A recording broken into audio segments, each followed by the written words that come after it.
Hey all, I've been working on some other types of content in the last few months, and some of it might be interesting to you. For all of you Pathfinder fans that might have felt left in the dark over the recent kind of months, really, my D&D gaming group has been live streaming our homebrew 5th ed game, and that's over on our Twitch channel, TT2KB, and that stands for Tabletop 2 Keyboard. So over there, we do D&D. We're going to be doing music, art, and actually we've started a talk show about tabletop gaming, and that's what I'm going to be showing you today. So this video here was our kind of pilot episode where we were kind of working out the kinks, and it turns out there were a lot of kinks. But anyway, we're calling it the Wisdom Check. And in this one, we had a really good conversation about the difference between role-playing, R-O-L-L, and role-playing, R-O-L-E. And then after that, we talked a whole bunch about the alignment system, and we had a good argument back and forth. So we'll see where people kind of fall on that. So anyway, while the talk was awesome, we had a bunch of technical difficulties in that I really sucked running the stream.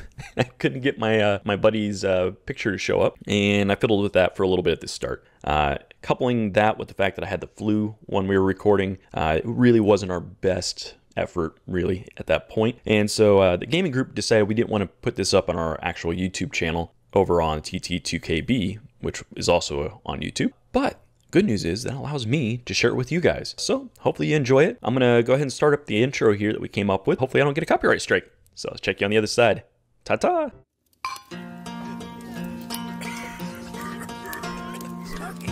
Welcome to the Wisdom Check by Tabletop to Keyboard. This is going to be our bi-weekly podcast where we discuss things such as Dungeons and Dragons. Actually, I think maybe we need to turn up my mic a little bit, guys. How about some more game?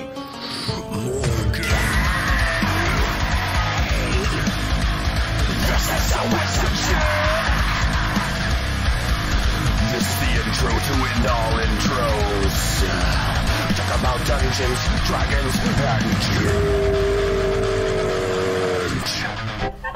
Now, I don't think that's proper. This is a family show after all. This is the intro we can use, fellas. It's good, clean fun for everyone. Welcome to the Wisdom Check, where we have wholesome conversations about the dilemmas we face every day. Nah, hold on a second. I got your intro right here.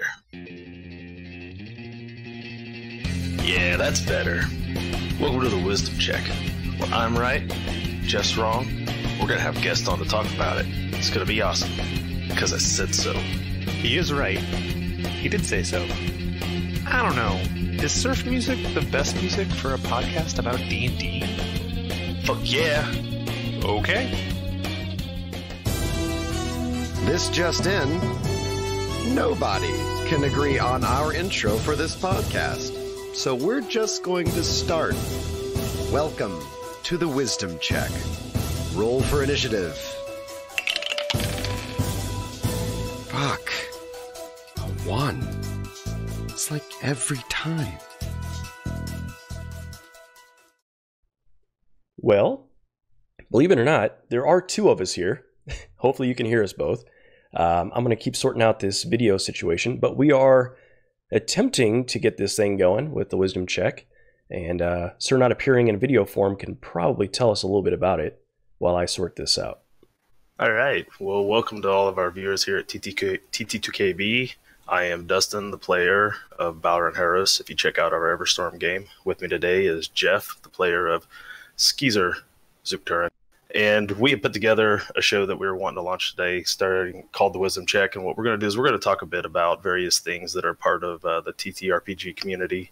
Today we're going to be covering the 2 different types of role play. There's role play, the acting portion, and then there's role play, the dice, maps type portion of the game. We're going to talk a little bit about how you can decide exactly which parts of the game really are what appeal to you, what parts of the game really make you want to play D&D and other tabletop RPGs, and how you can help find a table that's right for you to play in.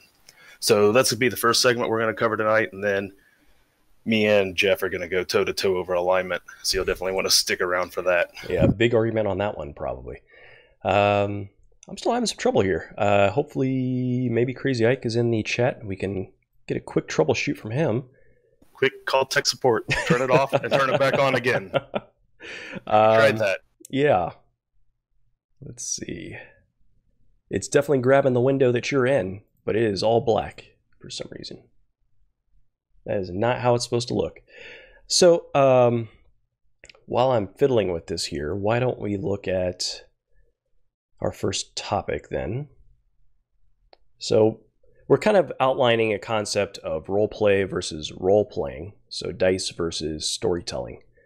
And there's lots of different strategies people go into games with, and they can really radically change the way your table feels. So why don't you go ahead and get us cooking on that one a little bit while I keep fiddling here.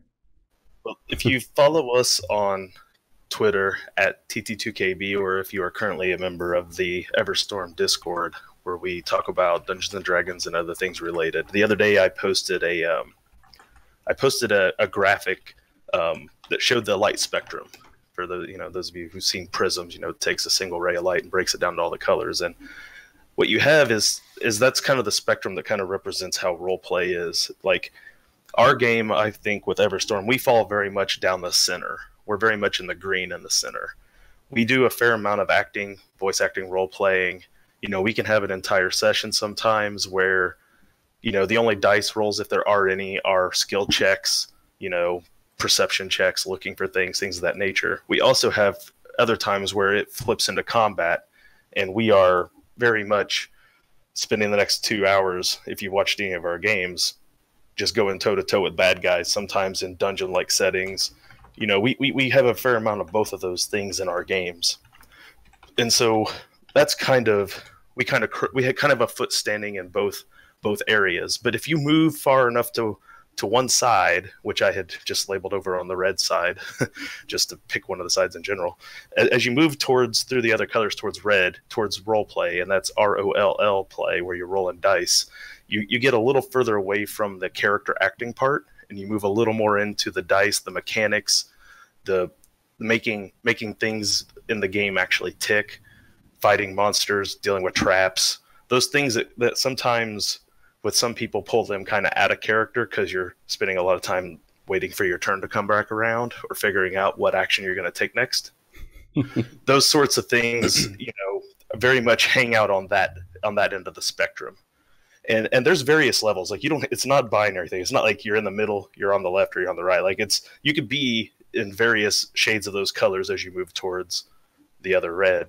If you move towards the other direction, towards the violet end, you start moving through the other, your other colors as you get towards what would be the other role play. And this is like more of the actual, like, as in role playing game, the acting portion, character driven stuff, whole sessions where you don't hardly pick up a die. I think if you're doing one-shot games, or if you're watching one-shot games, those things tend to be more that direction because you're not telling long-winded campaigns. You're in that moment dealing with character issues at that sort of level. And so as a player, if you really like games at that nature and you walk up to a table, and you're finding that the people at the table are very much way over on the other side of that spectrum, like it's going to hinder your ability to really get into the game or have that much fun. It really is important, I think, to find a group and a table that really fits your play style. And so that's one of the reasons we wanted to really get down to talking about how to go about doing that as players. Exactly. So apparently I'm supposed to pick up real quick here with a screen capture instead of what I've done. So let's do that real quick. We may get that weird Inception thing happening here in a moment, but give me just a second. The good news is once we figure this thing out once, we never have to figure it out again, right? Hopefully. Yeah, so this is still showing Discord up. It shows black screen when I do that. Oh, here we go. Apparently freaking the thing out. You definitely blacked me out with that one. Yeah, it doesn't seem to do it. Still getting that black screen. Is it plugged in? Good question. Yes, it apparently is plugged in. I can resize it. I just can't see you. I can see my mouse in it. That's fun. So I know it's over there. The noobiest stream of all time.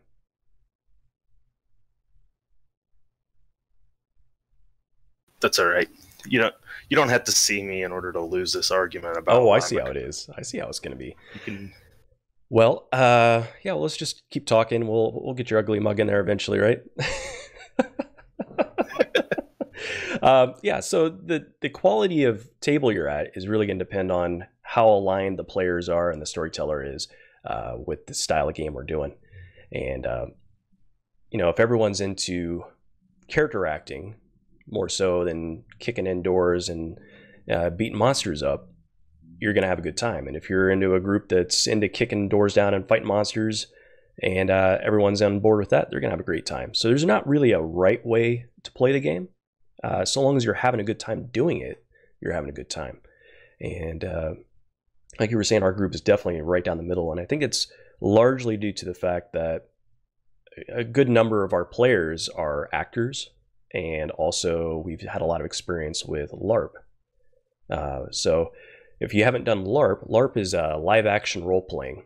So Dustin and I both spent quite a bit of time playing in and running Larps for Vampire the Masquerade and Vampire Requiem. And, years. Yeah, years and years and years. And that's a lot of role play centric, where you're actually personifying your character and your movements and your speech and everything else. And that really kind of ties into more of the acting style of role playing. A LARP certainly pushes you to that side of that spectrum, because there's so much time when you're in, like, we were like in a 50-man LARP.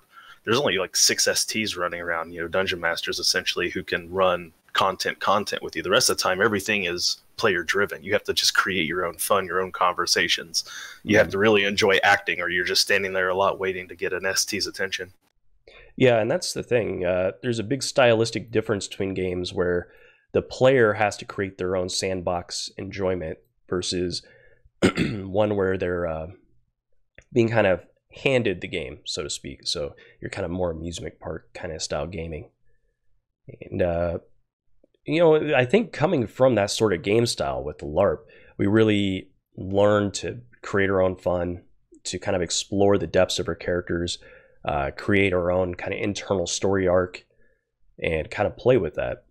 Whereas, some other people come into the game from different avenues, so like wargaming, for instance, and, and that obviously that's more slanted towards the X's and O's, the strategy and trying to come up with good plans for how to fight. Yeah, I think like we had this discussion on our Discord, and it was completely unrelated, but I started making a list of like all the characters I had played and kind of when we had done them, right?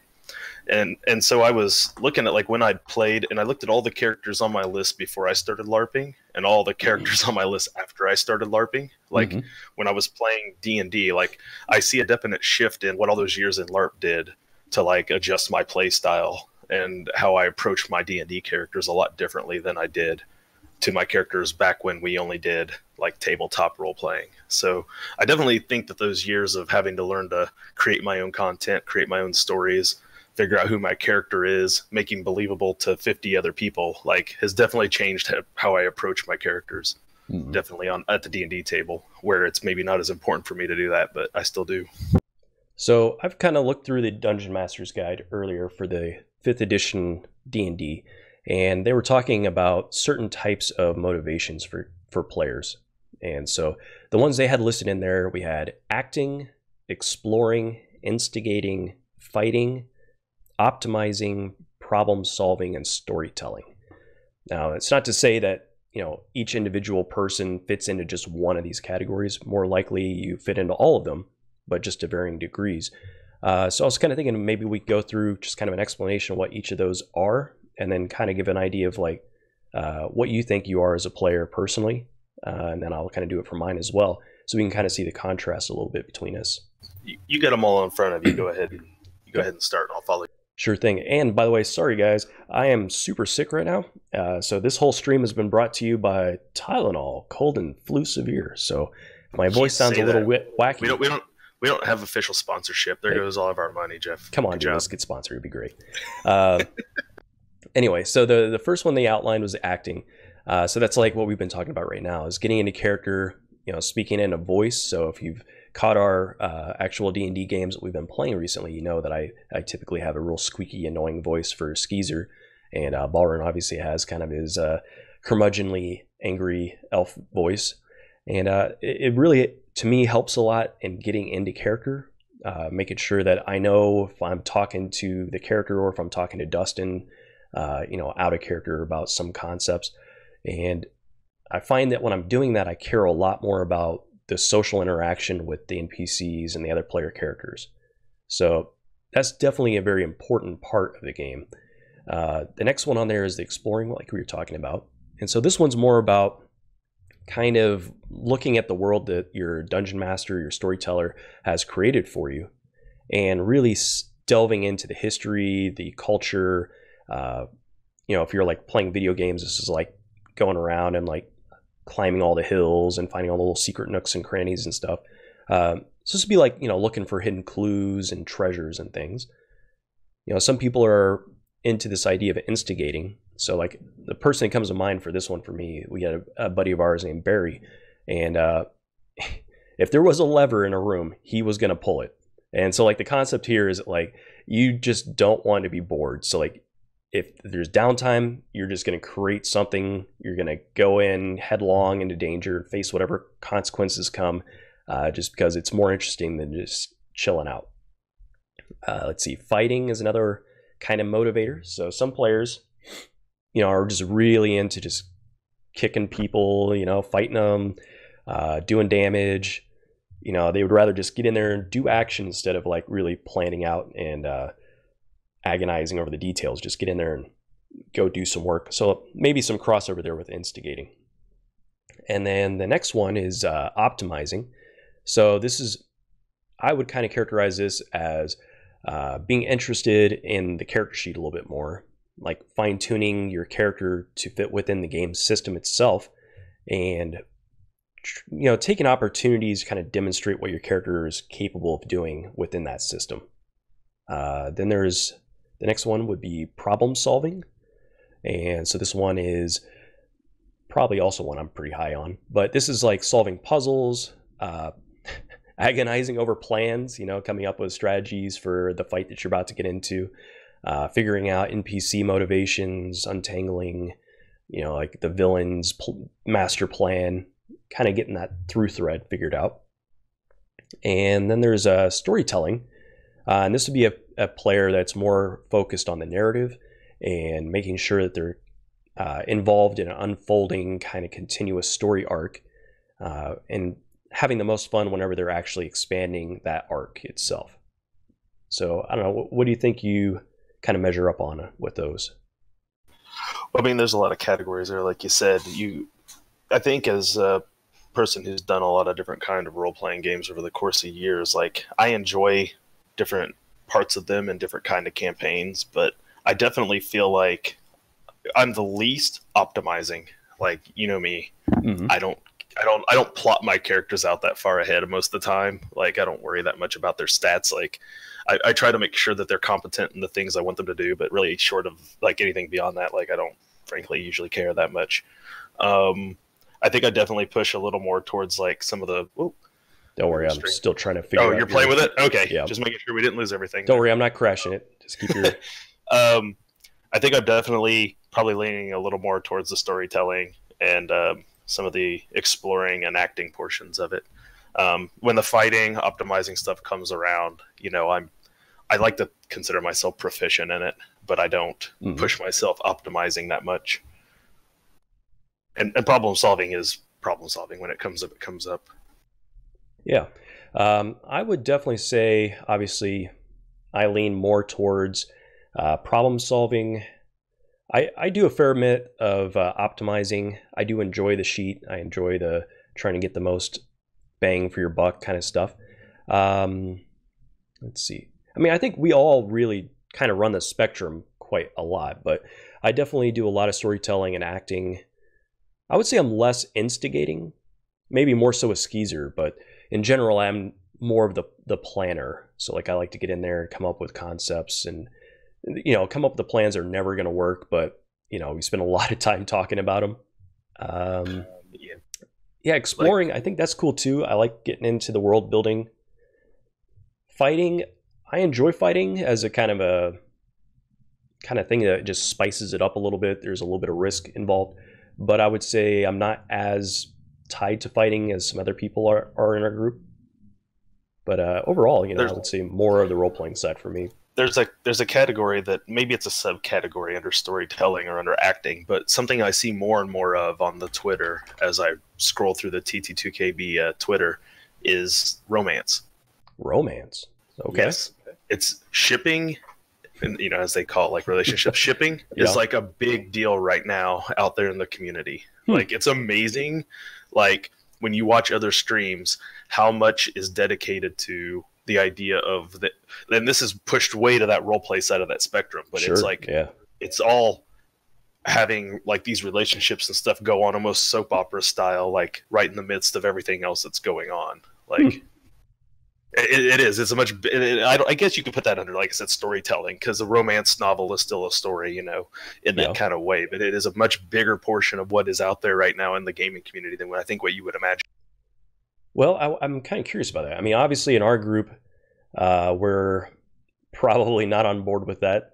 Our gaming group, we're typically not doing romance. In fact, I remember running a scene one time where one of my players and I had to sit back to back while we were doing a scene because it was so awkward. It can be, but but I mean, it's almost like we've almost had it recently, and to a degree, like with writing and what is it? What her name was? Kizzy, yeah. Like, it seemed at times like Levi as our DM was kind of trying to push it a little, and like Clint as the player was like, "She's not my girlfriend," like, even though like it's not anything like heavy, it was still like, we almost had it going there. Like, there was almost a ship going on besides the one that we crashed on the beach. Yeah, I guess the question is it PC to PC or is it PC and PC? So sometimes it's I think it's most of the time out there it's PC, which because most of us don't break away from our self-assigned gender roles. Like, we don't have it between characters. Most of like none of us have played like two gay characters and decided to ship it out or anything like that yet. So since we don't really go out in those kind of waters amongst ourselves, like, we don't have that happen obviously between characters. If Steph starts playing more regularly and her and Tim want to have some ship thing going on, they can, but that's like, between them if they want to or not, like, things of that nature.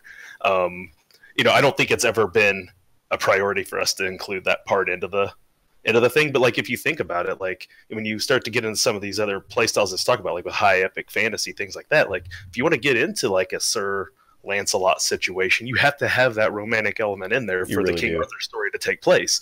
So it's not like it's foreign to D&D. It's not foreign to Lord of the Rings. There was all kinds of it going on there too, right? It's just our games don't particularly have it in there, so I don't think we ever really think about it. But it is actually out there pretty heavy right now in the community. Yeah, and I think it really depends on the gaming group, right? So there's kind of like an unwritten contract, social contract at the table. And, some tables are going to be more comfortable with romance than others. Some groups are going to be more comfortable with like horror themes. Some are going to be more comfortable with your, typical like Lord of the Rings style play. Some are going to be more kind of on board with, just who knows what, but like, hack and slash versus the role playing. And it really just comes down to, if you're okay with it and you've talked to your group about it and it seems like something you're comfortable with, then go for it, because obviously people enjoy that. Now, our gaming group, maybe not so much, but that's probably a good reason why we don't do it. There's a lot of great things that go on in our games. That's just not one of them. So, Now, I'm kind of curious. Do you think that has to do with the fact that we're all guys? I think it has a lot to do with it. I think it has. I think it has a tremendous amount to do with it, probably, to be honest. I watch a lot of other people's streams. So, if you're watching this show and you see TT2KB pop up in your stream, it's likely probably me.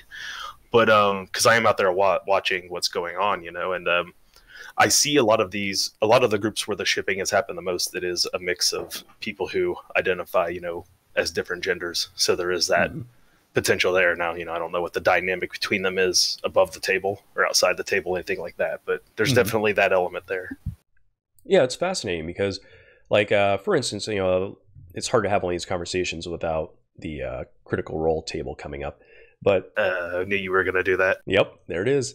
But they do a lot of romance stuff in their stuff, and obviously there are some partners involved. 2 married couples there.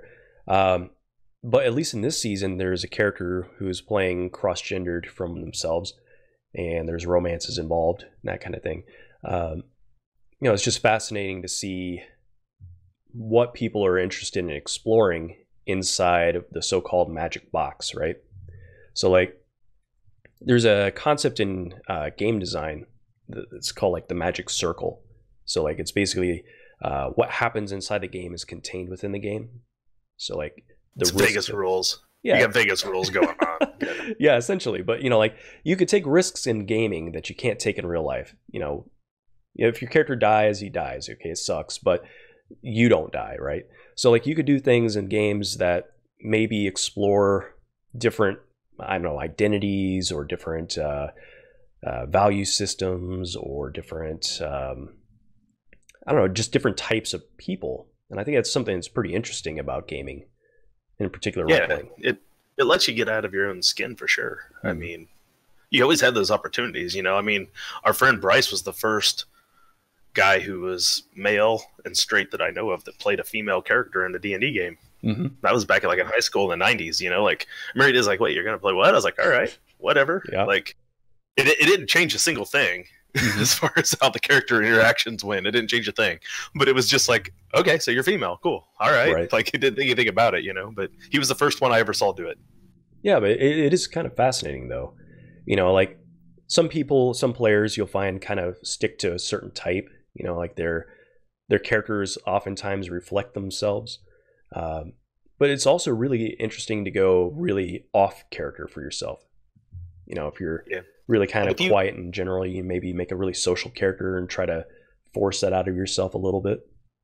Yeah, and I mean, you see it, like I said, you get onto some of these other channels that are streaming tabletop RPGs, they straight up listed on their frame. Like if you were looking at your frame right now we're not playing a game, but it would literally say above like your name, and then it would have your adjectives next to it. She, they, whatever, and then below it your character, and then what they attach as. So I mean, the people are actually just putting that straight on the stream, so you know what you're dealing with when you're watching their show. Like it's on there. So that's interesting. Yeah, I mean, there's a lot of movement, I think, in general. I mean, we're kind of veering all over the place topic-wise here, but maybe that's the nature of the show. But there's a lot of variety of players, and I think what we see in like LARP communities, like kind of subcultures like the goth community and that kind of stuff, is they were kind of always places where kind of more outsider types, people that were maybe closeted gay, transgender, the depressed loner kids, the punk kids, that kind of stuff, seem to gravitate towards this kind of underground game of Dungeons and Dragons or Vampire or whatever else. It's sure like the place where I have met the bulk of the people of those categories that I know. Like that's for sure. Mm-hmm. And I think it has to do with that magic circle kind of concept, right? Because it's a place where you can kind of explore complex social dynamics and fail without consequence. Like you don't really get that opportunity in life, right? Like if I screw up a job and get myself fired, there's some pretty serious consequences there, But if the same kind of thing happened in a game world, I can explore what it is to lose, and I think that really is something we miss in day-to-day life. Sure, yeah. I mean, if you're not getting it from video games or you're not getting it from other aspects, I mean, yeah, it's another avenue to get that, I suppose. Yeah. Mm-hmm. If you don't have a regular board game group where you can lose at Catan every now and then, or something along those lines. I never lose to you at Catan. Oh, those are fighting words. We're going to have a whole another show just for that. But yeah. So, I mean, there's a lot of different motivations, a lot of different styles of games. And like I was saying, like, there's a different type of thing it brings you into those games. And I think, being able to experience different styles of characters, personify things, maybe that's more of the actor and the storyteller type character or player, right? That gets to explore those things. Because you really don't get that with the X's and O's so much, right? No, You know, no, usually not. Yeah, I mean, if you're kicking indoors, it doesn't matter if you're fighter guy fighter, wizard or elf dude. You know, it's same basic thing. You chuck your die and it's all good to go. But let's see what the chat's saying. Yep, Dustin is definitely I'm a Catan terrorist. You're damn right I am. Yeah, that stupid wheat port. Yeah, but I think we've kind of beat this with a dead horse here. But the concept between roleplay and roleplay doesn't necessarily have to be completely binary, right? Like, so many people kind of fit in that middle ground, or at least I think they should over time. I mean, I think there's there's a fair amount of people spread across those spectrums. I don't know if I can say there's any more of one type than the other. What's interesting is watching people try to get out of their comfort zone and try to do something that's not what they enjoy. That's what I encourage gamers to do, is to try things that are not, the guys like in our group who are a little less on the acting like side. I always like push them to try to be a little more that way, and I always try to make sure my characters aren't dead weight when we get into combat. Like well, see, that's I've had a couple that have been. Yeah, you have. Merrick Brewer was not a combatant by any stretch of the imagination. Yeah. You walk up there, claw a few things, and go, "Hey, look, I helped." Well, and that's an interesting thing too, right? Like, so I think as a player or as a storyteller, there's a kind of a compulsion to compel other players to play in a way that you think is fun, right? So, like, you and I may think that role-playing is, in the sense of embodying a character and telling a story, is kind of the pinnacle of fun, but other players may not have that same motivation. So is it necessarily a good idea to like push people into that or not? Well, I don't think it's so much a good idea to push them. I just always feel bad if I feel like I'm steamrolling plot. Yeah. Like if I feel like I'm too much of the driver's seat. Like I felt that way a lot in the last campaign. In Limworld, in campaign 4 when we were fighting the Baron and all that stuff. I felt like I was in the driver's seat for that plot more than I was comfortable with.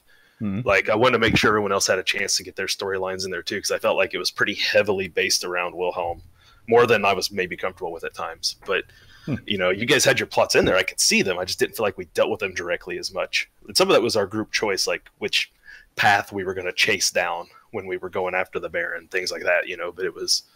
So I some of it was just our group as group choices, but I kind of felt like I was more centralized in that one than I sometimes get comfortable with. So I try to push people to like get their story out there a bit more, but that was just because I didn't want them to not feel like they were involved in that aspect of the game. Well, that's an important thing too, is that, I mean, there is only so much spotlight to go around. That was one of the things I really liked about the new Exalted system, is that your experience was kind of built around the idea of allowing your fellow table mates to kind of excel at their role. It's like there was an opportunity for that character to develop and do something interesting. If you created this situation, like set the stage up for them, you're more likely to get experience. Right. Which, obviously you don't have to have that mechanically built into a game, but it's pretty cool that it was, Right. And there's definitely a real strong feeling of that. Like I'm getting that now with Skeezer's plot. Like the way I'm looking at it, for those of you who have been watching, the Skeezer's got a weird tattoo on his back, and so do the other Skeezers. So they're slightly different. It's some kind of puzzle, and it's definitely something I want to engage in and figure out. But it feels to me like a plot where it's going to be me talking to an NPC while the rest of the guys just sit around the table. Right. So it just warmed my cold, dead heart a little bit that you just referred to them as other Skeezers. That's a total Bowron thing to do right there, is to actually not acknowledge that they have a name themselves. Yeah. So, it's interesting kind of feeling that kind of pull back there. Like, how do you want to spend your time at the table? And I think in general, if you're at a gaming group, particularly if it's a gaming group you're not accustomed to, it's pretty important to kind of share the stage, kind of give everyone a chance to step up. And not everyone's going to step up. Some people are kind of socially a little bit more awkward. Maybe they prefer to be kind of more introspective and kind of sit back in the background and do their thing. And, other people like to be in the forefront. Like, for instance, whenever we get into games, our dungeon master, if he's playing, is very much in the forefront. That's his personality. As he should be. He's got 42 halflings to role play on a beach right now, so he's got a lot of screen time, right? Yep. I mean, so that's definitely a thing. And some players, like maybe Morgane's player, he is more kind of chill in the background, do his thing, and he's there for the game and hanging out with folks, but he doesn't do a whole lot of talking, and that's totally fine too. So I mean, I was definitely more of a quiet dude when we first started, I would say. Like most of my characters were kind of like me in real life. I was kind of like chill and in the background and quiet and, soft spoken. And then somewhere around LARP time, that all radically changed. But, it's just kind of an evolution of gaming. Sometimes it goes more social like that, and sometimes it doesn't. I'm the opposite. I don't know how to be quiet. It's like a character flaw. Yeah, that's sometimes true. I try, it just doesn't work very well. Like, okay. Yeah. So sometimes you just have to tell me to shut the fuck up. That's just how it rolls, Anyone who plays MMOs with me, who's in Plague, if there's any of them watching, they know it's the same way there. Like, just how it is. Yep. So, like if you're sitting around your table, right, just make sure you're kind of paying attention to what the other players are motivated by. Because, I mean, ultimately speaking, the gaming experience is collaborative, right? And so you're trying to create fun for everyone around you. And it's easy to kind of fall in the trap of thinking that it's all up to the dungeon master to create your fun and to make sure the environment's good. But that's not technically true. I would say, this is actually a topic I want to get to in another edition of the show later down the road, is the DM player power balance. Oh, okay, we'll save that then. We're definitely going to get into that down the road, because that's a whole nother conversation that's out there right now that's raging on Twitter. If you find it here and there there's memes out there about it, the whole thing. Like, it's pretty interesting going on. Yeah, I could see that, because, I mean, that's a very, very important thing. It was definitely highlighted when we were doing the LARP setting. Yeah, it's very much that way. There's just a handful of storytellers and just hundreds of players, I think the last thing you have to be cognitively aware of, and this, I think, hindered me more with Wilhelm than it has with Bowron thus far, is that when you go from sitting at a table with a group of people to jumping online and trying to play on Roll20. Mm-hmm. Like, we weren't streaming the last campaign. This is before we started streaming. So it wasn't like I had to worry about any viewership not hearing what Levi was saying because I decided to try to say something to Jeff, across the table technically. But when everybody's all listening through the same feed, you can't have sidebar conversations as well. Yep. Like, you can type them out to each other, but it ain't quite the same as, like, when you're having that conversation happen. So it's a little harder to do. So it was a little harder, I think, narrative-wise, plot-wise, for Wilhelm, for me, to kind of get some of that. Like, I internalized a lot of it, I found, like, of what was going on. I didn't really get to express it quite as much because we were too busy either just dealing with the plot and talking about things that had to happen. We couldn't have those sidebar conversations I probably needed to have with Leon to help really solidify that father-son relationship that our characters technically didn't have. I think that's it. There is definitely a kind of an element to it. It looks like Leviathan is definitely agreeing there. But the Roll20 kind of aspect, like you said, it's a whole different beast, because like we find ourselves worrying about cutting each other off all the time. Like, at least I do. So like nobody's quick to jump in on the dialogue. And you're right, those sidebar conversations were huge. Like, if we think back to the times we were spending down in the basement, right? Like, there'd be like 2 or 3 side scenes going on during the main plot. Well, you can see it just if you go onto our channel and you look at videos, there's 3 videos on there that was one in-person live session, and you can see the energy at the table is so different than it is in our Roll20 sessions, Yeah, it's just more dynamic. You can see each other a little better. You can see each other's body language. You can get your little chit chat kind of going as well. And it's just lovely, like I do miss that, but hey, I love Roll20 for the fact that I can still play with, somebody who lives in California, right? We could never play as often as we do if we had to be in person for it anymore. Yeah, there'd be no way. So, that's another thing, guys. If you're out there trying to come up with a gaming group, now we happen to be lucky enough that we all lived in the same town. We grew up together and we played games since we were little wee lads. But, this day and age, there's all kinds of different ways to find gaming groups. Whether it's Roll20, whether you go onto the official Dungeons and Dragons site and go through their kind of adventurers leagues. Excuse me, sorry, I'm gonna have a coughing fit here. But if you go through their kind of adventuring leagues and that kind of stuff, you can actually find groups around, or like gaming stores. And you may find all kinds of different players there. You may find some that you really like playing with, some that you don't. But hopefully some of these tips, just understanding the types of dynamics that could be in the different players, will help you find a gaming group you like. Yeah, agreed. I just started playing at a local game shop at a town about 30 minutes from where I live, because there's none here in my small little ass Illinois town. So I have to drive a bit to find a game store, and I did find one that I like, and so I started running a game there because there were no games running to just join. So I decided I would start one and find players and work this thing in reverse. So, I got 4-5 random players who I've never met before that I'm running a game for now. That's pretty cool. 2 of them know each other. The others don't. So literally, one of them has never played D&D before his whole life. So awesome. we're explaining character creation and rules to him as he's going. Like he's such the typical first time you've ever played character. Like it's pretty cool. But so I'm still having to, as a DM, like get a feel for these people. To figure out what kind of styles they have and what kind of games I need to put together. To figure out who they are and what's going to be fun for these guys as we go forward. So I'm still trying to fill that out. So, yeah, but you have to do it even as someone who's played for 30 years. You still have to figure that out every time you encounter new players.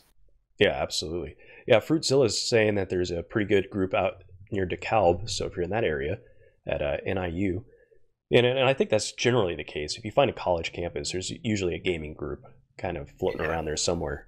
Yeah, University of Illinois was great for LARPing. There was a great LARP community there. So.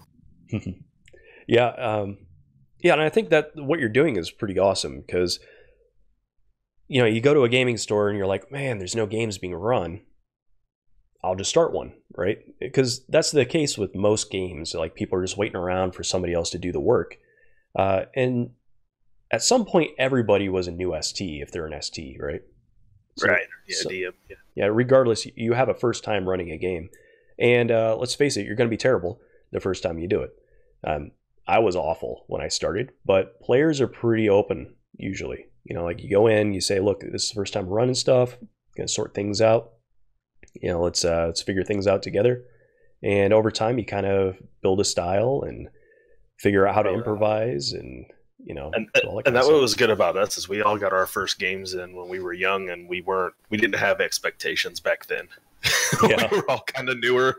We were all like, hey, I'm going to take turn running a game, and it would run for 2 months or 6 months or a year, and we all kind of got to cut our teeth at a point when we were all far more willing to put up with bad DMing and bad STing. Oh yeah.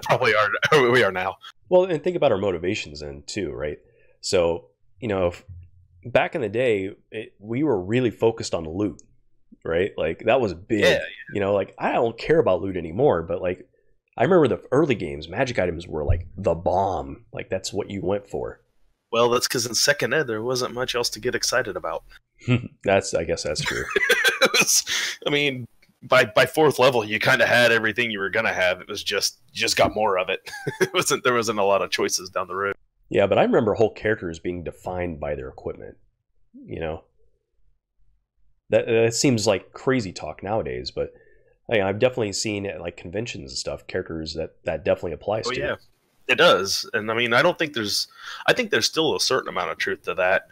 Although I feel like the magic item selection has gotten less and less impressive as editions have gone along. Yeah. Like, I look through the 5e equipment and I'm like, the scene from Fight Club where Tyler Durden is like, what kind of couch like defines you? I feel that way when I look through like the magic item section. I'm like, what kind of armor should Balron Harris wear? And by the time I get done, I'm like, none of it. I don't fucking like any of it. Don't care. I don't care if I ever get armor again. You don't have to give me armor, Levi. I could care less. Like, it's just how it is. Like, I just look through it and I'm like, yeah, I don't really see anything here that just screams my character should have this thing, but that was not the case back then. Yeah. Back then it's like, man, I want to roll high, get that Holy Avenger for my Paladin, I care less. Like, our DM says, got it. You won't get any armor. Don't worry, we weren't anyway. Yeah, so like I think you're right though. In second ed, it felt like the items were more like artifacts almost. They were super powerful. They were supposedly rare. They usually had some kind of story associated with them. Nowadays, it kind of like in Pathfinder, it felt more like just I don't know. They felt like math fixes to me for the most part. They didn't really feel like magic items. I think that was true for fighters. Yeah. And paladins. I think those classes, there was a certain amount of expectation to get gear, and the monsters were built in a way that kind of expected that, whereas the casting classes, the true caster classes, your clerics, your wizards, things like that, they got their spell progressions that went up at certain levels that made up for that difference in monster, buffiness as that goes up. Like those things were scaled for casters, and the fighters, it was just like, hey, do you have a +4 weapon yet? If not, you're only hitting about 20% of the time instead of 33% you're supposed to be hitting. Like, yeah, exactly. But we could probably dive into that tunnel for a while. That's a whole nother conversation for down the road too. But you wanted to argue about alignment. We do. It wasn't so much that we wanted to. It just kind of came up, and I felt like it's a topic that we should at some point discuss. And I know that me and you will not agree on it. So that is absolutely true. We do have a little chat going on about gear down there, though. So gear's always good. I mean, they're and I think 5th Ed. I mean, it's still a few years old, but like they're still putting out books. Mm-hmm. So it's just a matter of time before the content creep catches up, and we start getting items that they may only be +3s instead of 5s now, but those items are still coming down the pipe. I think eventually. Yeah, I don't think the bonuses are all that important, but I think like for me at least, magic items are coolest when they extend your options. Agreed. If I get an item that lets me do new things, I like it a lot. If it's just a bonus, meh. Right. But again, we should probably save that for another topic, because I feel like that could take an hour of conversation, and I do want to argue with you about something. So so the topic that's been floating around the Twitterverse and gaming in general has been whether or not the alignment system is something that should be part of the game. And we seem to have some very differing opinions on this. I am definitely in camp alignment is useless, and it doesn't really help you out, and it actually limits roleplay. And it seems I will tell you right now that if this was a vote, you would win, because most of the D&D world agrees with you. Woohoo! But I happen to have a little bit of a conversation here that I think that we can have that might help you understand why alignment needs to stay. Okay, well, let's lay it out. I'm ready. So I think that alignment is largely misunderstood. I think the way that people view alignment, and the reason why there's such hatred against alignment, is that I think people, just in general, as a community right now, as we were discussing a bit earlier, people have a real problem with labels. And I think for some reason, the nature of, good, neutral, evil, law, neutral, chaotic, they kind of get this sense that those are, if you think of it like, if you were like going to have like a stick shift in a car, that you literally shift from one over to another, like that, you have to land solidly into one of those spots in order for the gears to run, for your character to work. My argument is that that's not true. Those things are spectrums, just like any other thing that's on your character sheet. They're boundaries, right? So what you have with the character is like, people have this kind of idea that like, and I don't know if it's just the paladin like argument that people make a lot, but that like you're lawful good until you steal something once, and now boom, you've shifted to chaos and evil, because stealing is bad and stealing is not the law, and now you're done, and that's not true. Like, there's the alignment draws directly from D&D, from the Outer Planes. That's the origin of alignment in D&D worlds. And if you're playing in one of the campaign settings that D&D puts out, those things are defined in those campaigns. If you're homebrewing, you can, of course, manipulate this to whatever end you want in your homebrew game. Nobody can tell you, if you're DM, what's right, wrong, or the other. But in standard D&D worlds, alignment draws from the Outer Planes, from the Abyss, from the Hells, the Heavens, Elysium, those areas where the gods live. And those gods are pure embodiments of their alignment. That's why their clerics have to remain one step removed from them. That's why their paladins have to maintain certain oaths to be granted their powers from them. That's why, and if you think of it in a way, like the beings that come from those planes are also embodiments of their alignments. The angels, the celestials, the demons, those things are created in those planes. Like when you think about those kinds of characters, that's why protection from good and evil works on them, because they do not get a choice. They do not have free will. They are embodiments of those alignments. Lawful evil, the devils are lawful evil. They don't know how to be chaotic. The demons don't know how to be lawful. That's why they don't work together.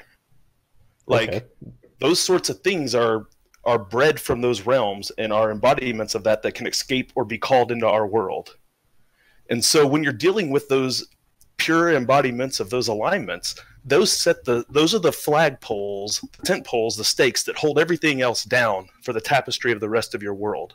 Now, as PC races, even if you're dealing with something that's technically like a half demon, like a tiefling or an Aasimar, I think, or the half celestials now or whatever, like those people kind of have a foot in and out of those worlds to a degree. Mm-hmm. If you think of it as a character like Raven from like Teen Titans, like she has a father who's a demon.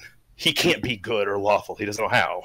You know, but she's stuck in that between that world and this world. Mm-hmm. And those are elements of role play that if you remove alignment, if you take those sorts of things and you throw them out the window and you leave everything as a gray muck of there's no solidified existential truths out there to these things, what you do is you pull the tent poles up and the rest of it becomes kind of a mess. Like you have to have those extremes by which to then judge everything else going inward from there. So like I think people see that lawful good or chaotic neutral or whatever on their sheet and they feel boxed in. And the truth is you're not boxed in, because your PC is one of the races that does have a certain amount of free will to move around inside that tapestry, but you got to have those anchors to hold everything else down. And the real question isn't, is alignment need to stay in D&D or not? The real question is how much of your game is going to brush up against alignment. The more you're playing a character class or race that brushes up against alignment, the more important those things are. I don't think that's a good argument at all. Now, there are definitely creatures you're talking about that are elemental embodiments of the alignments, right? But they could just be devils and demons that have those personality traits without having it be tied to some kind of alignment system, right? So like when I'm looking at popular fiction, right? So let's think of like Game of Thrones, for example, right? There's no lawful, evil, good, whatever. There's characters, and there's what that personal character has as a personal set of virtues and flaws, whatever their motivations are, the complexities of their relationships with other people. Like all that stuff is dynamic and it flows. Whereas if you pick an alignment, you have a little box in the player's handbook that tells you like, oh, this is what your character is like. You should be this thing. You shouldn't do these things. And, our DMs typically don't enforce the alignment too hard, but in some gaming groups, it's, you get penalized by, having your alignment shifted and expecting your roleplay to change. Well, I don't think those rules have been in effect since second ed. Yeah, I'm not sure, but and if you're even using XP, if you're even using these other things, yeah. But again, I think that you can have evil demons and stuff without labeling so a line on your character sheet. And this is my point, though. My point is everybody wants the alignments to be there. The truth is they're truth. They're going to be in your game, just like hot and cold and gravity is going to be in your game. You don't have to have necessarily a rule set for it, but those things are going to be true. Like things that are hot are going to be hot. Things that are cold are going to be cold. You're like, yeah, well, we're going to have things that are evil. We just don't want to label them as evil. Like it's like the labeling part that seems to bother you more than the fact that those things are going to exist and they're going to be true in those games. I find it to be irrelevant. I also find it to limit the interactions a little bit. So like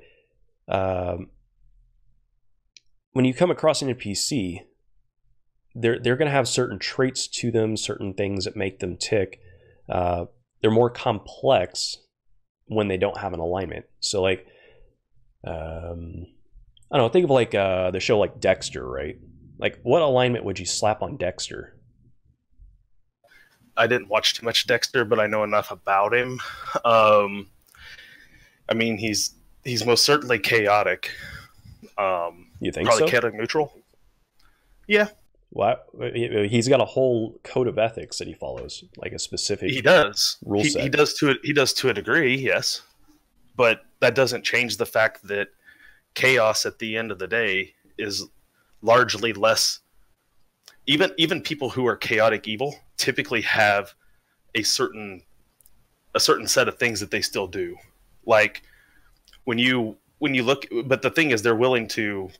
He definitely could be lawful. Like I said, I would say lawful for certain, but there is a certain amount of, like, even the people who are chaotic typically have a certain amount of like goals and like ways that they will kind of go about things. They typically will make somewhat bargaining deals with people for a short term, things of that nature. So like he may have more of a code. Like I said, I haven't really seen the show that much. Like he could definitely be lawful neutral, lawful evil, even because if he's willing to kill, you're willing to kill. But this is a difference, and this kind of gets to the core of what I'm saying. You're defining them based on mortal, real world, our world, where things that are good, evil, and a lot of that is defined largely by our religions. Religions in D&D are a far different category of things than what you're dealing with us. Like in our world, you're right, that probably seems like lawful neutral. In the D&D world, what is law, what is chaos, and those things are defined by the gods of that realm, because they're the embodiments of those things. That's why that's why your clerics have to be one step alignment removed from them, because you have to follow by those gods' rules, and ultimately that funnels through your DM. Your DM ultimately is the guy that determines that for his world, because it's his world, you're playing in it. Yeah, but okay, so you keep going back to the religious side of things. Because that's where morals come from in these cases. But unlike our world, where people have a lot of debate about these kind of things, those things, it's a very, very real force in everybody's life. Like sure. You're walking around with a cleric who, if he's a certain level, can call divine intervention down like once a day. Right. Like there's not a lot left to really discuss at that point. Like, but I think in those contexts, right, you have more of an idea of like I think religions in the D&D setting would be more fascinating if they were built around principles as opposed to alignments, right? Right, but they're not in the core books. That's what I'm saying, is that they should be. Well, I know, but they're not. But that's the argument. The argument that's like wanting it to play by Vampire the Masquerade rules instead of playing by D&D. Like, there's other game systems out there that if that's what you want, you can find a system. I'm playing Burning Wheel. I'm learning Burning Wheel on Tuesday nights with another group. There's no alignment system in Burning Wheel. Right. What you're wanting is Burning Wheel. Well, okay, but the debate we're having is, should there be alignment in D&D? So the argument is, I think, no, there shouldn't be. I think it's there because it's an artifact from, first edition that, we don't take anything away from Gary Gygax. But some things in game design are just poor implementations. Like if you think back to like Vampire, for instance, like, Masquerade versus Requiem, right? There was a kind of a shift in tone a little bit that was kind of like they try to emphasize certain things. So like with their humanities system, they try to emphasize, what was different about being a vampire compared to a human, right? Like what made you dark, what was supposed to be scary. And we've had a lot of conversations about that. In Requiem, it kind of flipped a little differently. So yeah, for sure. It had a different flavor to it. And then in the newer stuff, it actually went more towards kind of like bonds and people and ideals and such. And I think that's more character defining. Like if you get this whole kind of concept of like how your character thinks, what they are driven by, what things that they try to avoid. Because I don't know, the cookie cutter, like you are lawful good, you are chaotic evil, you are true neutral. A lot of that give you enough room to play in. It's not as cookie cutter. That's what I'm saying. Those are spectrums. Like lawful good is a spectrum. It's not a yes or no question, like necessarily.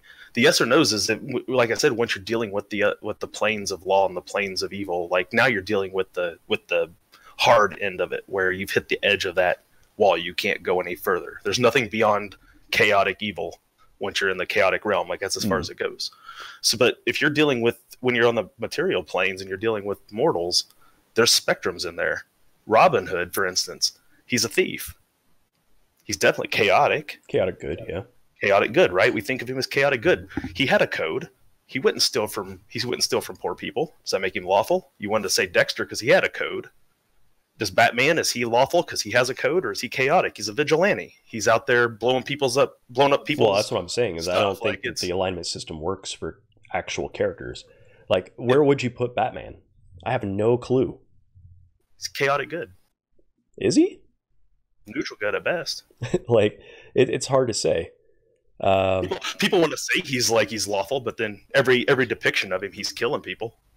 Once you go back and look at the footage, you're like, he blew that up. I bet people died. Like, you see that on the internet. Every time a Batman movie comes out, you see that happen on the internet, right? Like, Batman just killed 5 people and Superman broke Zod's neck. He clearly isn't lawful good. Like, you want Superman to be that lawful good, right and true, and then he breaks Zod's neck for the best reason ever, to save some lives. And everyone's like, oh, Superman can't do that. Right.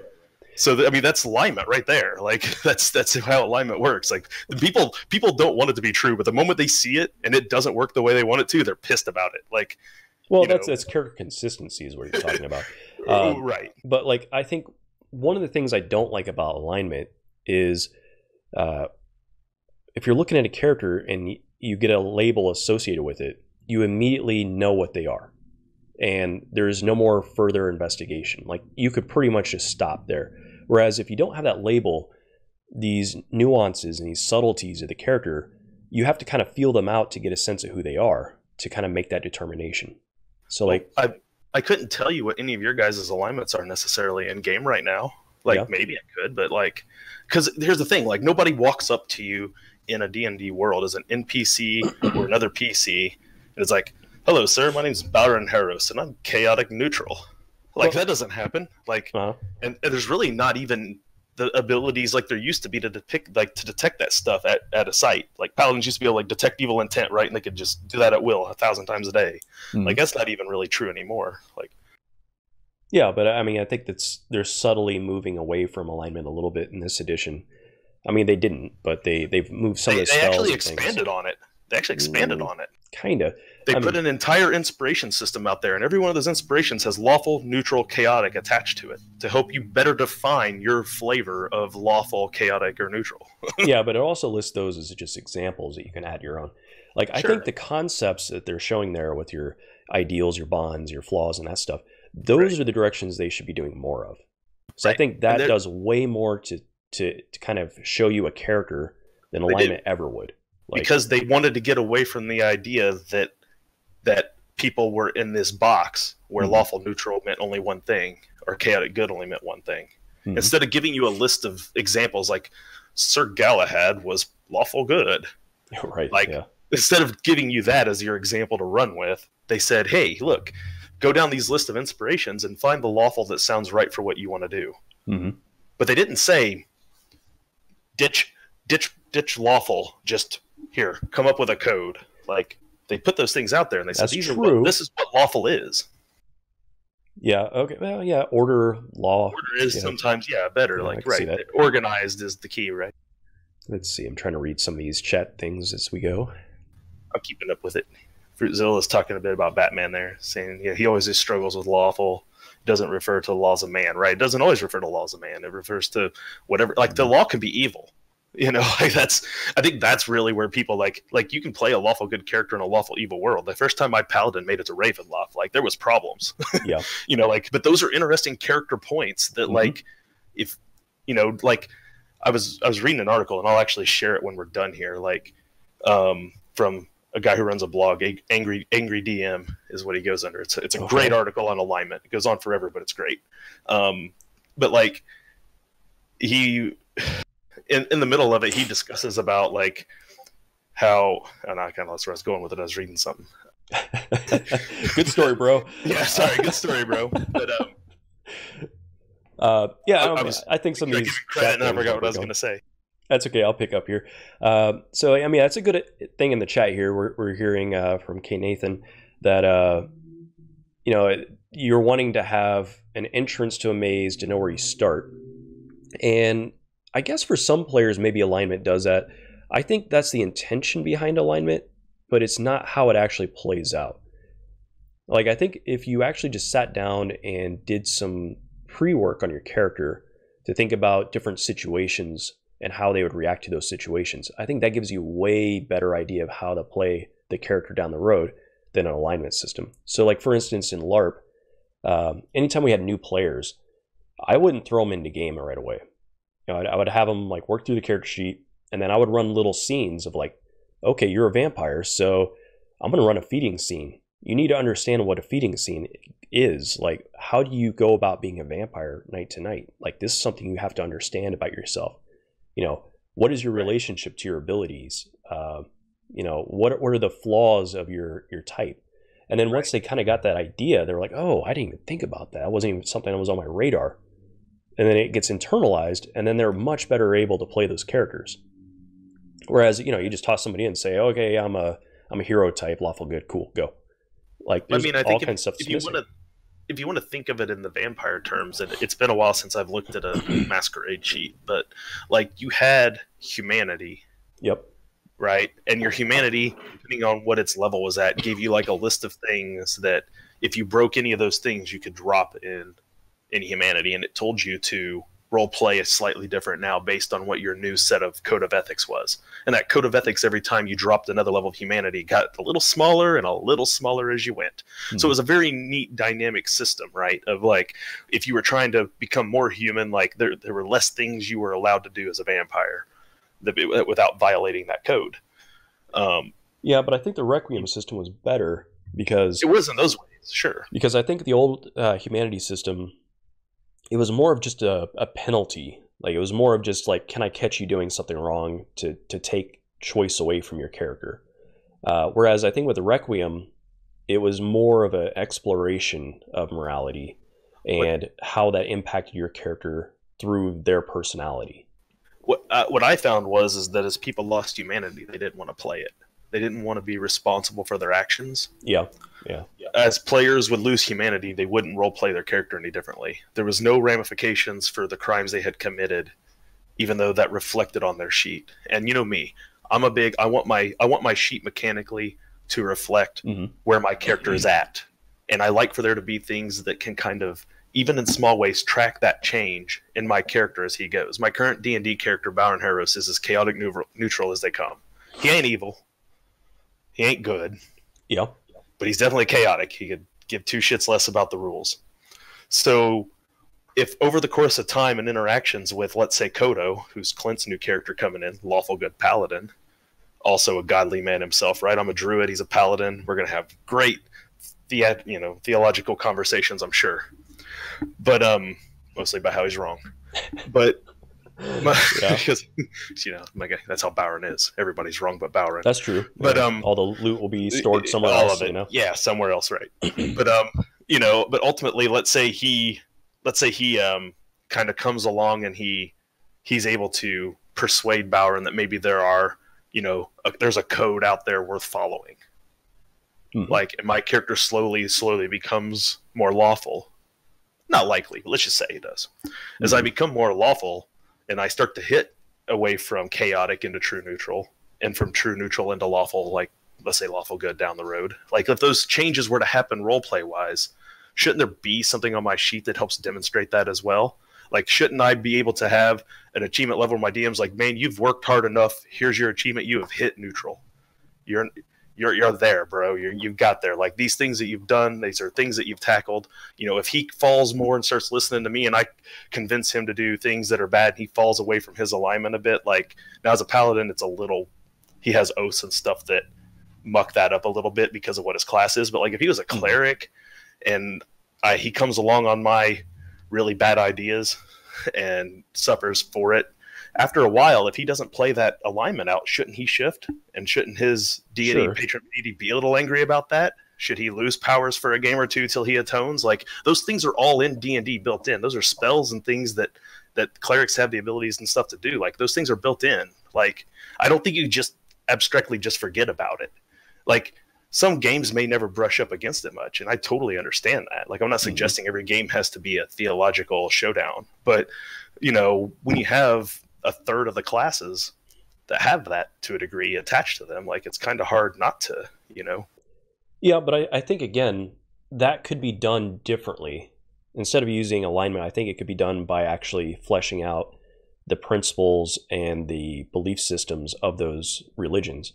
So like with the Paladin code, if you had like a strict, like, these are the rules that I have to follow, that could function independently of your alignment system. Right? Their oath tells them separately. Right. And so like, and then in clerics, right, if you had certain, practices, rituals, certain cultural expectations that you're supposed to follow, that doesn't need to be within an alignment system. And in fact, I think it would be far better if you actually had those rather than the alignment system. Like a chaotic good god may be very different from another chaotic good god. And if they decided to expand upon that, that'd be great. But since they don't, the current option is use what they've given you or don't use it at all. Right. I mean, I would rather chuck it out and make a better system, personally. Because honestly, I don't see the value. I don't see anything that it's adding. Like when I look at alignment, I see something that restricts rather than adds. What can you not do with it? Like, what can you not do in a game? I can't clearly define a character like Batman. I can't use it as a really of a... Because at the end of the day, it's your character. You're going to define him how you want to define him. Right, but I don't need alignment then. Right, but I'm just saying, if you could do it either way, then it's really it's not restricting you at all. You could play Batman in a D&D game if you want to. I don't know what class he'd be or how you'd do it. Yeah, you need a lot of equipment. Right, but I'm just saying, like, you're human rogue with a lot of equipment. So you could do it, but it's not restricting you. Alignment's not in your way. Truth is if you're playing like a fighter, you're probably ignoring it 90% of the time. Well, anyway. I think in our games you're ignoring it 90% of the time anyway. I think we ignore it a lot in our games, personally. Like I can't really think of any major times where alignments come up in our games. Can you? I think the last campaign had it a lot. Well, I mean, only though because we were dealing with paladins specifically, right? That's what I'm saying, though. Well, we were dealing with the church, right? Yeah, but again, it didn't necessarily have to do with lawful good. I mean, again, I think this is another area that's interesting. Is that, like, you have in our last game we talked about the church, right? And so like. But there was a big difference between Saber and Wilhelm over the ideas of lawful. So Wilhelm did not come across as a lawful character. I don't know. Kind of did. I didn't follow any of the rules of the church according to what the church had written. Yeah, I mean, you were a heretic, but you had your own lawful system. He was a heretic. That's kind of the opposite of lawful. Depending on whose law. Right. Exactly. Yeah, but where was I going with that? So some of the concepts I find interesting, though, like we've talked about this with paladins in particular.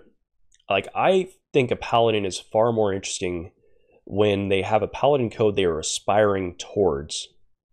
They're a dude who is trying to be something, as opposed to, oh, I just happen to be lawful good, so I'm flawless. I never make mistakes. I'm never tempted by anything. I'm just stoic dude who goes through my day with white shining armor. Right, and I don't think that's ever really the case. I don't know. You get back to where a lot of this stuff stems from, things like the Arthurian legend. Like King Arthur and Lancelot both may have been paladins by trade. Yep, for part of the time. But to say they were not flawed characters who didn't fall from their paths now and then would be completely denying half of what happens in that story. Mm-hmm. Like, both of them had their problems that led to, the adulterous affair with Guinevere to, all the falling apart of the Round Table, all that stuff, like, has everything to do with the fact that these guys strayed from their path. Like, just because they're lawful good doesn't mean they're not going to have these faults, like, that they're not going to go down, those paths. Like, yeah, Galahad was maybe the only guy who was still paladin by the end of the story. Okay, Nathan's exactly right. Yeah, I think that's true. Yeah, that's where you can say, like, and I think that's where the stripping of paladin powers and second ed and stuff came from, is directly from Lancelot, when you think about it. Oh, for sure. Yeah. So, I think those are in there for that reason. Like, well, and I think the concept of a paladin losing his powers makes sense. Like, that's an interesting thing that can happen to a paladin. But again, I think that can happen just because you failed to meet your tenets of your religion. as opposed can to happen, my alignment right, changed. You know? right, which should be based upon your deity, which again hails from one of the primordial planes of alignment. Yeah, but so like the same Which is problem I what's had with weird. humanity. What's weird is that they care. What was weird is that like it matters more for them than it does for the clerics, and the clerics you think it should matter more for. I do too, but it's just weird that the cleric, it doesn't seem to matter as much for them. Well, okay, so with the humanity system in this paladin situation, right?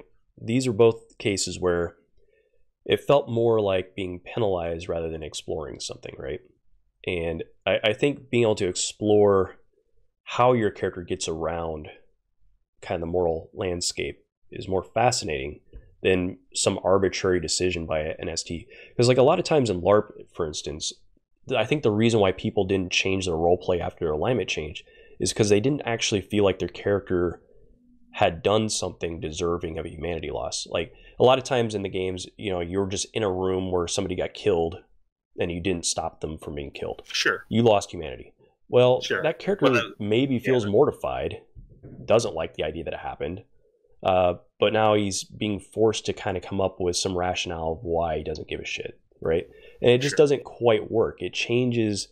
I think it's the fact that it forces a change in roleplay, where a player is now not able to play the character they intended, but is now playing something different.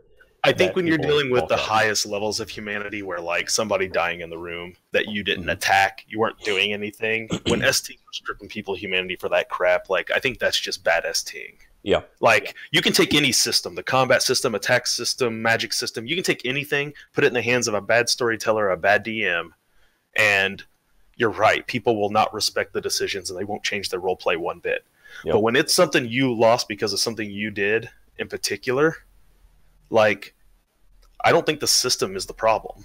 I just think it's a matter of bad STing or bad DMing in those situations. Like, to me, so could be. I don't think it's a problem if we need to throw the system out because we have bad storytellers who are doing X, Y, and Z. Like, I think the problem is like if you have somebody who's gonna bad DM it, they're gonna bad DM it. Like, that's true, but I think you want a system that actually creates the type of dynamics that you want, right? And I don't feel like we often got that with those types of systems. My first and my most historically known character, Zen, was a paladin. He played as a paladin of Tyr in Forgotten Realms in Joe's game. Mm-hmm. And at one point in time, he lost his paladin abilities. Most of you probably don't remember this game. It was a long time ago. Well, he did lose his paladin abilities. And I won't even go into the situation that caused him to lose it. All you need to know is that he did lose it. He lost it for a level and a half, which back then, when we counted XP, was a long time. For a long time, my paladin strived to try to find some way to get back in Tyr's good graces, and finally found his opportunity in a combat with Lord Soth at the end of the campaign, where there was a cleric of substantial level who went into battle with us and was about to be struck, and I threw my paladin in front of him, feeling that my character had no other reason to continue to live, was going to sacrifice himself to save this cleric of Tyr, and in doing so, the cleric took his turn to cast atonement on me, and I got my paladin powers back. So I feel like I could have, obviously looked at that as like a reason to quit playing the character. I could have been like, oh, Zen lost his paladinhood. He can't lay on hands. He can't do this. He can't do that. I'm mechanically stunted. Can't do anything but swing my sword around. It's a Holy Avenger that no longer functions as one. It's just a +1 sword. Like all these things. I could have done all that. But instead, like, you take those as opportunities to tell a story about, because God forbid in real life, things don't always go your way. Right. And you roll with those punches and you make your story out of part of that. He overcame it. Now it's a part of his story about some shit he went through. It's like, we also had another adventure was in when this is the same game, only earlier on, where they got apprehended and they woke up with all of it without his equipment. And like you said back then, equipment was a big deal to us, right? Mm-hmm. So like waking up with all your equipment is like, well, who's my character if he doesn't have all this cool stuff, right? Well, it was a really good opportunity to figure out who your character was. Like, he couldn't just walk in there and kill things with his sword and solve the problem. He had to find other ways around dealing with these werewolves that we were fighting without his equipment. He had to be stealthy, or try to be. Like, those are opportunities. They're not punishments. They're opportunities for good storytelling. Now, in the hands of a bad DM, they can be drastically horrifying. Like I said, I don't doubt that at all.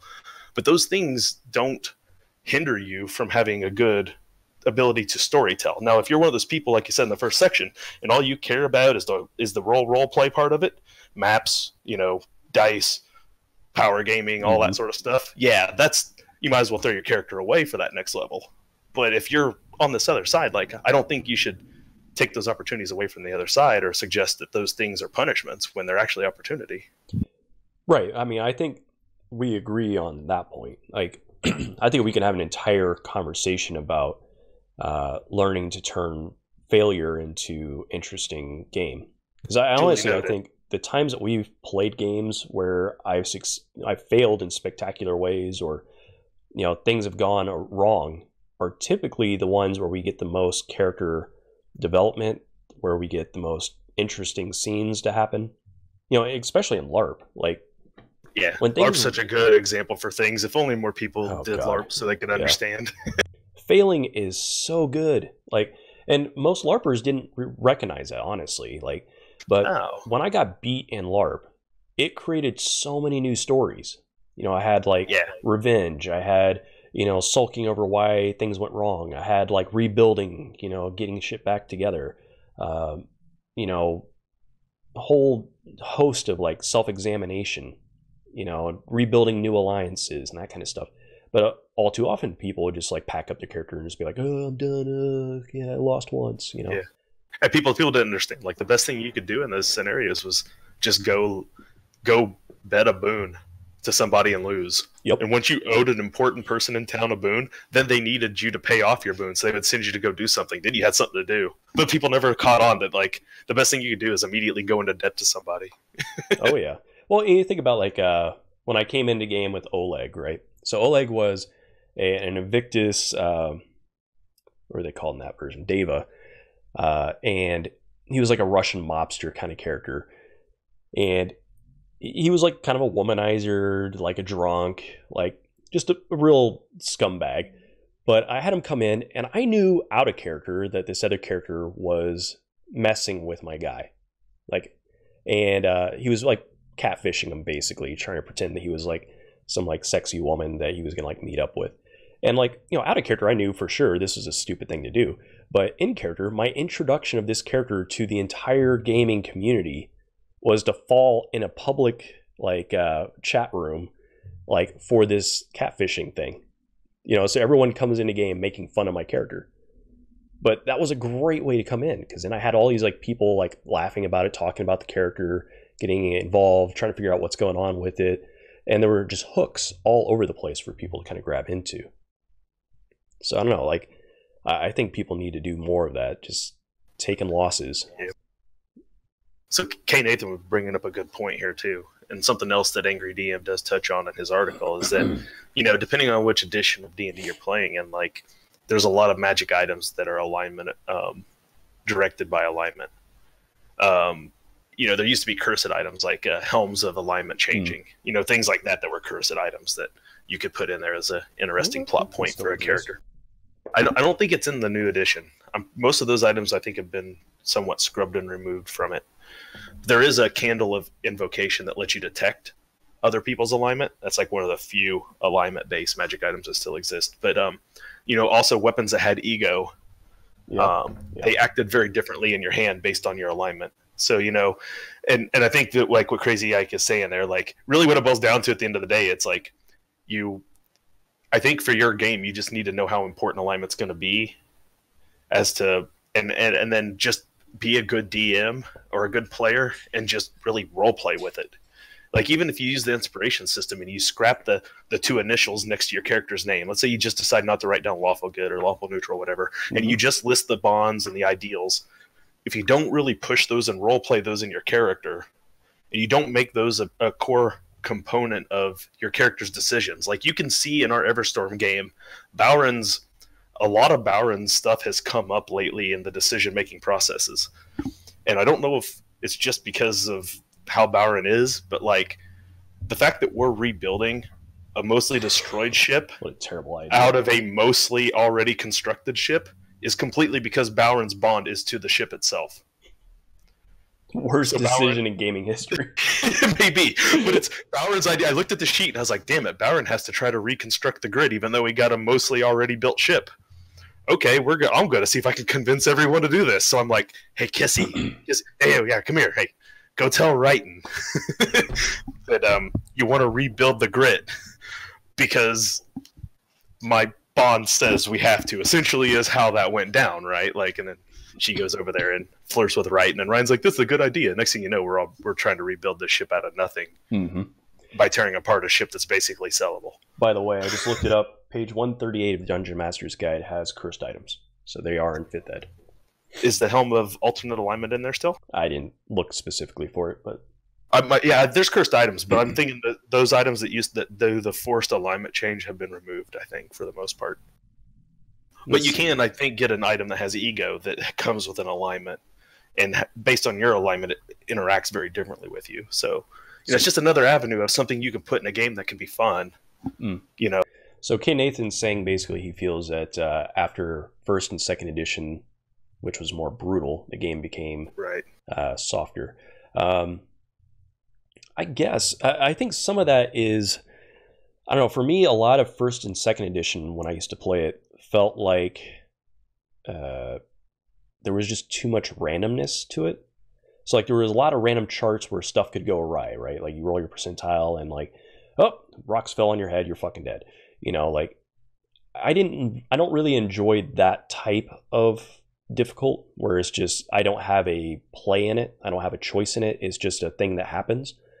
And I think that was the kind of way of 1st and 2nd edition. Now, I mean, fighting and stuff, that was all pretty normal. It seems about the same as it does now. Survivability and such, I mean, there's more character building stuff you can do in 3rd Ed and Pathfinder and such, but I don't really feel like it was that much safer in Pathfinder than it was in 2nd Ed. I mean, did you? I feel like the characters were safer in 2nd Ed. Yeah? Yeah, I think a lot of it just spans from when they changed from a more of a plus-minus system, like where you, like I was saying the other day, like sometimes a negative number was better than a positive number, right? In some situations, like what's your armor class? 0. Well, that seems horrible. No, actually, it's pretty good. Right. You know, like because of the way FACO worked. I think when they switched that to a completely additive system where bigger number was always better and rolling higher was always better. Like it used to be a strength check. You rolled underneath your strength score to succeed. And you had death saves that were completely separate and like away from your character stats otherwise. Like when all those things were varied as their own individual, not really touching each other's systems, I feel like you could set your stats up in ways, and you could set your gear up in ways like that it really made your characters safer. Like I don't feel like the enemies hit as hard, but I feel like once you switch to that additive system, like, you know, it was really hard to get effects off on monsters because their fortitude saves were through the roof because of their cons. You know, like it was really hard to like get, like those things would hit you and do, you know, all the extra bonuses and stuff they could get. Like there was if you look at Cam's character from the last game, he would throw like a D4 item and do like 30 damage on a hit because it was all white damage added to the. You couldn't do that in 2nd Ed. You couldn't have monsters do that either. You know, like everything hit so much harder and so many more times. I think once you got into 3.0 and 3.5 and Pathfinder, that like I think those systems were way more deadly. Yeah, they were very glass cannon-y. Yeah, very. Sure. Let's see. Yeah, and I think that came from the K. Nathan. I think that came from the old style. Because, I mean, if you think about where 1st edition came from, it came from wargaming, right? And Dustin and I have some Warhammer experience under our belt, you know, and that's a lot of it, you know, is just chucking a random die, something bad happens, things die, take them off the table. And then 1st Ed basically came from that kind of player base where it was like, okay, let's go through the dungeon, let's kill some monsters cooperatively, kick down a door, punch somebody in the face, take their loot, go on to the next dungeon, you know? And in those contexts, random stuff happening was just kind of par for the course, right? Like, oh, it just turns out that chest is poison. And actually, this kind of brushes up against the old school role-playing movement, or whatever it's called nowadays. I don't know if it has a name, but I know what you mean. Yeah, so like people are kind of going back to this original style or whatever. And I think it's where the player is being challenged rather than the character. So like there was kind of a tendency in first and second edition that if you as a player figured out where a trap should be, your character figured it out. Whereas in third edition past, it feels like, you know, it's more mechanically driven based off of what your character is able to do. That's true and not true. Like, I don't watch Critical Role, and it's not that I hate it, I just don't watch it. But I did watch episode 1 of, what is it, Relics and Reliquaries or whatever that show is with Deborah Woll. Yeah, I still haven't seen it. If you haven't seen it, well, it's this haunted mansion sort of deal they're going into, and there's a door that's a puzzle. But instead of having them roll to see if their characters figure out the puzzle or anything like that, they brought out the actual puzzle itself and made the characters sit there and figure it out. So, like, I think that in some situations, yeah, you used to test the player, and now it feels like you test the sheet more. But I feel like now, like, if you're creative enough, I still feel like there's a lot of testing the player still if you want it to be. Like, yeah, and I think that's a stylistic choice. If you think like the Invisible Fortress, right? When we were in your Exalted game, like that one puzzle, how long were we on those stupid doors? Forever.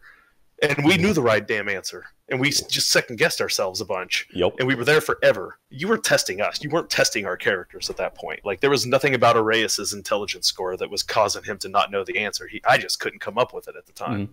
Like, even though in my head, like, I knew I'd heard that riddle before. Like, yeah. Well, and that's the thing we talked about a lot in LARP too. You know, stylistic things, kind of tying it back to our original concept of roleplay and roleplay. You know, you had these concepts of, should my character be able to do things that I can't do, in particular in things in the non-physical route? Because, like, we don't ever worry about this when it comes to, like, knocking down a door. Like, if I was a scrawny, like, 90-pound dude in real life, and I'm like, oh, I want my super strong barbarian to kick down the door, we wouldn't be like, oh, well, you know, if you can't physically do it in real life, your character can't do it. But we do feel that way about social roles and mental roles, right? A lot of times, particularly people who are big on the role playing and storytelling, really feel like we should get away from those roles and all do it in character.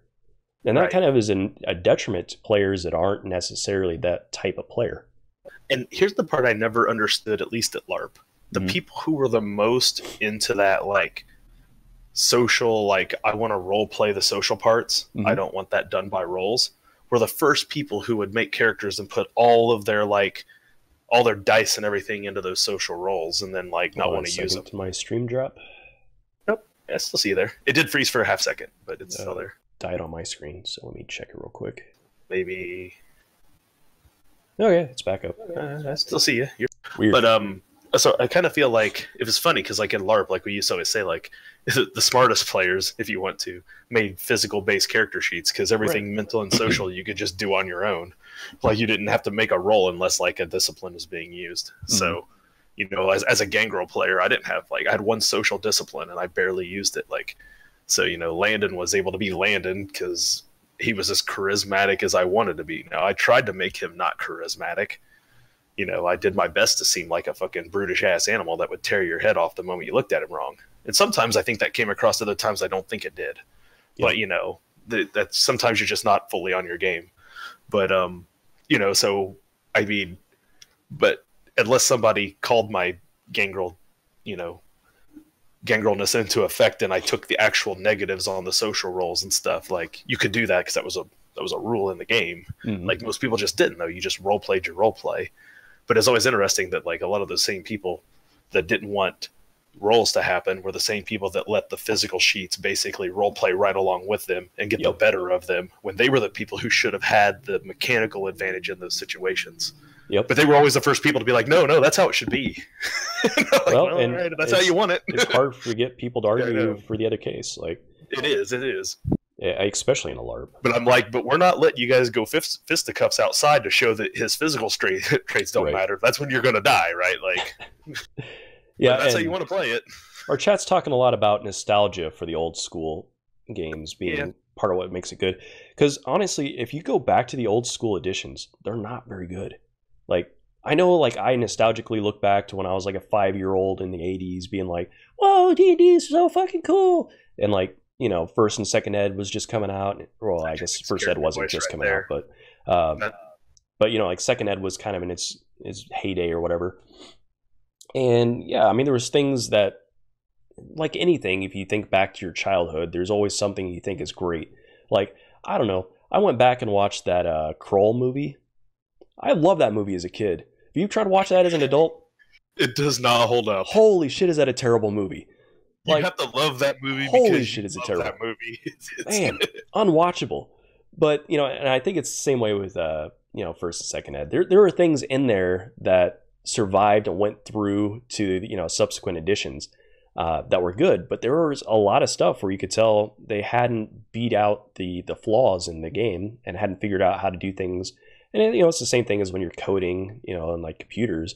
Like your first edition looks like shit, you know, like you come up with better ways of doing things as you kind of go and kind of refine what your goals are and really kind of streamline down to the essence of what you're looking for. I think player diversity has caused a lot of that over time. Probably. Like, I think like we went to Gen Con a couple of years ago, yep. And inside of Lucas Oil, you know, Stadium, they had the footprint of the first Gen Con laid out, you know, on the ground. It was different colored mat, and you could walk around and see like the entire con took place in this one, like essentially like basically 2 rooms worth of space, right? And this was Gen Con 50 a few years ago when we were there, and you know, it's the entire Lucas Oil Stadium plus the entire Indiana Convention Center. You know, they're in Indianapolis, right? So like that's what has grown to over time. And when you walk in there, you know, and you see all these different things and all this stuff, and you realize like the game started with, you know, mostly grown men, you know, in a lot of basements. Like the stereotype was more true then than it is now. And I think as new people have come into D&D, and it's become more and more acceptable, even popular now with things like Critical Role. Like they broke a damn record for like Kickstart funding their cartoon version or something. Set like a record the other day. Like $9 million. Crazy, right? Like I might watch the cartoon when it comes out. That it looks pretty good actually. But but when you see like that dynamic and how that's changed over the course of time, like I think that has a lot to do with the way that they've approached putting out new editions. Mm-hmm. I think they realized that the player base is different than what it was. Well, yeah, you got to expand your player base. Right. And also generationally, things have changed. But I don't think that was ever the intent in the first couple of editions. No, I think it was a niche game. I think it was an inside baseball sort of thing. Like it was made for people who, like I always joked that Thaco was like gatekeeping. It was like it was the way to like. It was like you could have a conversation in public and nobody knew what you were talking about. It's like you're talking in code. Yep. Like nobody knew what the heck you were talking about. Like, and you could talk about it openly because these words existed that no one else knew about. Yeah, I think like, we could do an entire conversation about gatekeeping in games. Oh, we will. It's on the list to go down the road. But I'm just saying, like, Thaco's like a good example of things that like it's gone now. And like, there's people like when you get on Twitter and you read, they're like, I still don't understand Thaco, and I'm like, and you never will because no one's actually playing by it. So wasn't that complicated. It's a rule that it was stupid, but it wasn't that complicated. Right. Yeah. Let's just do math where we screwed up. We kind of made the system in the middle on accident, and we didn't know how to fix it by just adding. So to get this wrapped up, maybe we ought to see if we have any live questions. Is there any live questions coming from the chat? I will check on Twitter to see if there's anything that we feel like answering. Yeah, I think that makes sense. We originally set off to say, let's do this for an hour, and it looks like we have been at it for almost 2 hours. So I knew an hour wasn't going to happen. We didn't even get into a hot debate yet. It was a little bit of debate. A little bit, but we like to argue like an old married couple. Usually, we've been doing this for far too long. It's really just this is the first time we've had an audience other than our friends. True story, and they don't like to watch.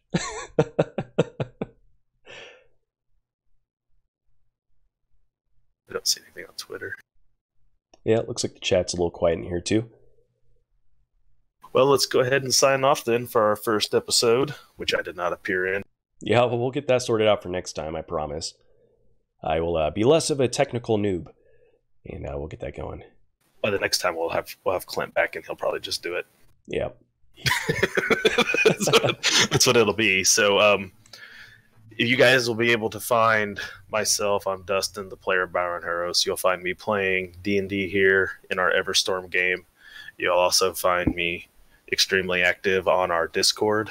If you're following us on Twitter at TT2KB, you'll see it put out invites to join the Discord. You can do so if you're a player. You want to talk Dungeons & Dragons with us all the time, you can find us there.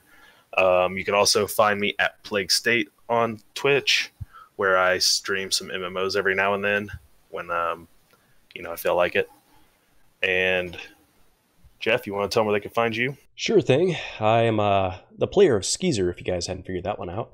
And I also do a lot of YouTube content, mostly Let's Play games. So I do Fallout 4, I do Ark Survival Evolved, I did Pathfinder, I did, what else have I done? A few other games. I'm not jumping out of my head at the moment.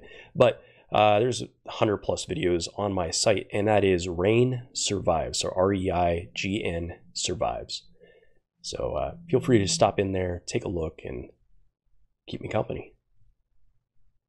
And this is our first episode again of the Wisdom Check, where we're going to talk everything TTRPG, D&D related.